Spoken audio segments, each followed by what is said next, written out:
Većina akademaca želi da se što pre vrati na predavanja u amfiteatre. Smatraju da je potrebno obezbediti uslove da se u vanrednim okolnostima omogući polaganje ispita online. Rečeno je na diskusiji Centra za međunarodnu javnu politiku organizovanu povodom Dana studenata. Od jeseni fakulteti uvode dualno obrazovanje, najavljuje ministar. Dobar dan. Praznik se preselio na društvene mreže. Svečane akademije i sportske turnire zamenili su webinari, kvizovi i online konferencije o studiranju u vreme korone. I na koji način ste polagali predispitne obaveze. U najvećem broju slučajeva studentima je data mogućnost odvojenog polaganja predispitnih obaveza, pa tek onda ispita. Trudim se da i u ovom profesorskom životu na neki način sagledavam situaciju kao da sam ja danas student. U mojoj situaciji ja sam odmah smanjio ispitna pitanja, redukovao, gradio, stavio literaturu na web sajt. Nisu me interesovala autorska prava uopšte oko svega toga. I studenti i profesori se nadaju skorom povratku na klasičan sistem rada. Nemamo nikakve probleme oko organizovanja nastave.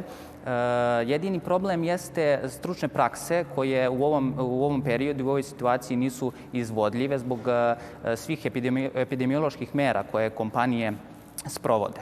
Najbitnije za studentski život jeste da sada zaista vodimo računa o svom ponašanju, ponašanju drugih ljudi, da što pre izađemo iz ove cijele situacije i nastavimo sa normalnim aktivnostima koje su nam prekinute prošle godine. Nadam se i da sa započetom akcijom vakcinisanja studenata, gde smo zahvalni državi da postoji mogućnost da se i studentska populacija vakciniše, može da se obezbede uslovi da se vratimo što pre na fakultete i da obezbedimo veći udeo praktične nastave. A kako bi se dodatno uredio akademski život, u toku su javne rasprave o izmenama i dopunama Zakona o visokom obrazovanju i Zakona o studentskom organizovanju.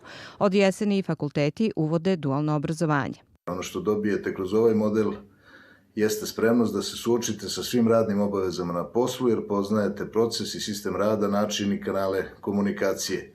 Podrazumeva teorijsku nastavu, rad u kompaniji i mentorstvo. U Srbiji se školuje 230.000 akademaca. Gotovo polovina pohađa univerzitete u Beogradu.